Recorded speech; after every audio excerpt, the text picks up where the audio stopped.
Hello there. The day after her marathon non-grilling at the Salmond Inquiry, where she displayed a Prince Andrew level of amnesia, Nicola Sturgeon was needled into chewing wasps during First Minister's questions.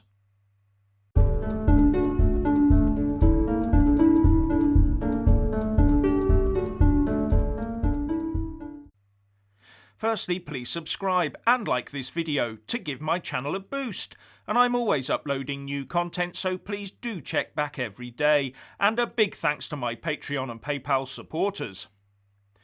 Tory MSP Ruth Davidson really managed to needle Nicola Sturgeon at FMQs, and it was not a pretty sight. The First Minister and the Tory leader in Holyrood, Ruth Davidson, faced off against each other, and it was abundantly clear there is no love lost between them. And at the first opportunity, Davidson was on her feet, pointing out that under the ministerial code, Sturgeon should have acted early on the legal advice given on the Alex Salmond case and not let it run on. And she asked, to quote the words of her own legal counsel, why did the government try to defend the indefensible for so long? To which the First Minister said there were credible reasons to keep the case going, and it didn't go all pear-shaped until just before the case was dropped. And she also said the Tories were playing games with this while she got on with dealing with the pandemic. Then she angrily plonked herself back into her seat. And the SNP MSPs did their usual North Korean nodding dog and seal-like clapping act, something they do every time Sturgeon opens her mouth. Playing games, said Davidson, then pointed out that the women who made the claims of harassment against Alex Salmond had been failed by Sturgeon and her government. I've never forgotten them, she said.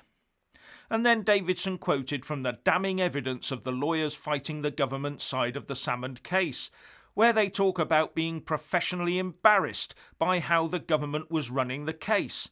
And Davidson asked, were the missing documents the cause of the failure of the case? And all the while, it looked like Sturgeon was dining on a wasp's nest.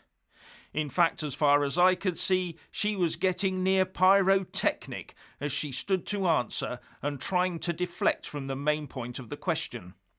And then in with the ad hominem snarling dig about Ruth Davidson leaving the Democratic Holyrood chamber to become a baroness in the House of Lords. More clapping of seals. And Davidson came back with, there's no argument if Nicola Sturgeon broke the ministerial code. The argument is only about how badly she broke it. We believe the sanction is to go. Why doesn't she? And Nicola Sturgeon said she'll wait for the verdict of the committee and the verdict of the people in the May elections, which for me is an interesting stance. She should have stood up and just said she was innocent of all charges and will be exonerated, and left it at that. But the anger, the deflections, and the more personal attacks just showed how much pressure she is under right now. And her final answer sounded more like, I'll wait to see if the judge lets me off. But an honourable person will know in themselves if they did the right thing, and either be fully open and transparent, or do the right thing and resign. Oh, and having seen performances by the SNP leader in Westminster, Ian Blackford, I do have to ask, is Scottish politics always such an angry affair?